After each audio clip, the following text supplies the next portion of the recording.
तैयार है? स्टार्ट। सभी 6 अपीलार्थियों ने ये 3 अपीलें प्रस्तुत की हैं जो अपर सेशन न्यायाधीश बहरोड़ द्वारा सेशन मामला संख्या 104/92 पुरानी संख्या 18/94 में तारीख 16 सितंबर 1994 को पारित उस एक ही निर्णय के विरुद्ध फाइल की गई है जो कि एक ही घटना से संबंधित है और जिसमें उन्हें निम्नानुसार दोषसिद्ध करते हुए दंडाधिष्ट किया गया था। पैरा प्रथम, भारतीय दंड संहिता की धारा 149 के साथ पठित धारा 302 के अधीन आजीवन कारावास भोगने और प्रत्येक को 1000 रुपये के जुर्माने का संदाय करने के लिए विराम जुर्माने के संदाय में व्यतिक्रम करने पर 6 मास का कारावास भोगने के लिए।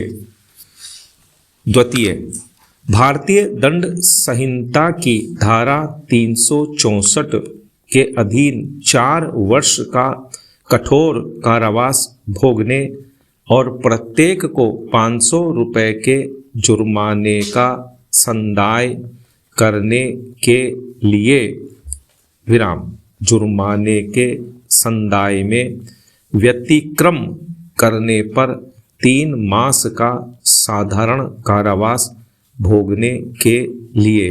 तृतीय, धारा 147 के अधीन 1 वर्ष का कठोर कारावास भोगने और प्रत्येक द्वारा 100 रुपये के जुर्माने का संदाय करने के लिए विराम जुर्माने के संदाय में व्यतिक्रम करने पर 1 मास का साधारण कारावास भोगने के लिए विराम। पैरा मुख्य दंडादेश साथ साथ भोगे जाने का आदेश दिया गया था विराम। पैरा 2, मामले के तथ्य विचारण न्यायालय के आक्षेपित निर्णय के पैरा 2 में विस्तार से दिए गए हैं जिनसे ये प्रकट होता है कि घटना के समय मृतक सुखदेव खोहार में किराने की एक छोटी दुकान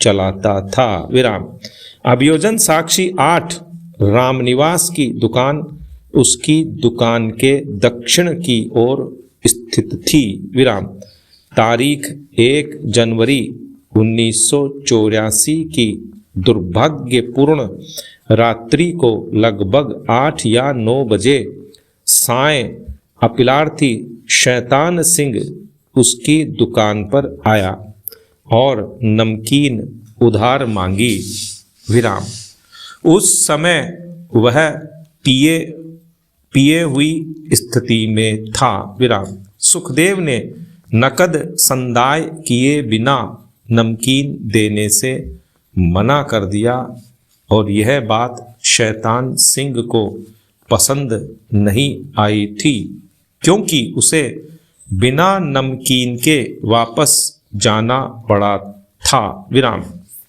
दुकान से वापस जाते समय उसने सुखदेव को यह धमकी दी थी कि वह उसे सबक सिखाएगा और उसकी दुकान को तहस नहस कर देगा विराम लगभग 1 घंटे के पश्चात शैतान सिंह अन्य अपीलार्थियों के साथ सुखदेव की दुकान पर वापस आया विराम उन्होंने सुखदेव को उसकी दुकान से खींच लिया और रास्ते में उसे पीटते हुए बलपूर्वक अपने मकान की ओर ले चले विराम अभियोजन साक्षी 1 गोपी राम जो कि सुखदेव का भाई है वहाँ मौजूद था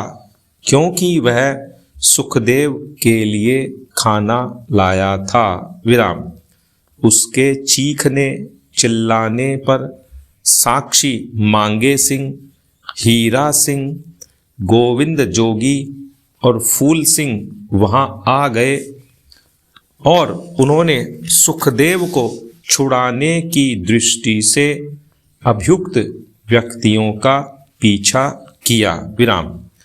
अभियुक्त के मकान पर कतिपय अन्य ग्रामवासी भी आ गए और परिणामतः वे सुखदेव को बचाने में सफल हो गए, जिसे अभियुक्त व्यक्तियों के हाथों बुरी तरह से पीटा गया था। विराम।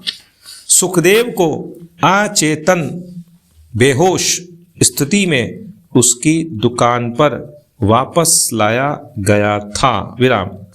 किसी साधन की अनुपलब्धता के कारण आहत सुखदेव को रात्रि में ही उसके उपचार के लिए बहरोड़ नहीं ले जाया जा सका। विराम।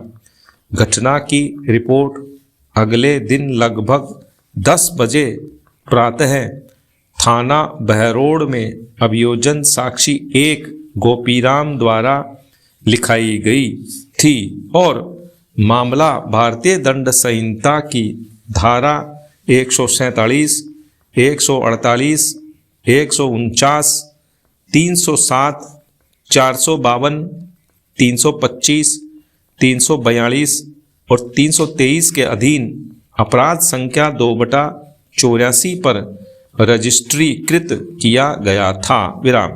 तत्पश्चात अन्वेषण आरंभ किया गया था। विराम। पैरा 3 तारीख 2 जनवरी 1984 की प्रातः आहत सुखदेव को प्रथमतः बहरोड़ अस्पताल ले जाया गया था और वहां से उसे चिकित्सक की सलाह पर जनरल अस्पताल अलवर स्थानांतरित किया गया था। विराम।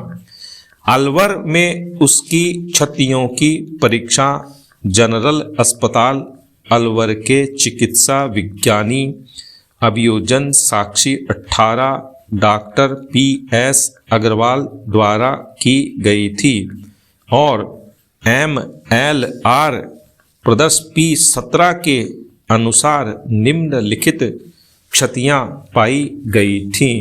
विराम। पैरा 1 4 सेंटीमीटर गुणा 2 सेंटीमीटर नील के साथ बाएं शंख ललाट पार्श्विका पर 6 सेंटीमीटर गुणा 5 इंच क्षेत्र में रुधिर हेमाटोमा। विराम।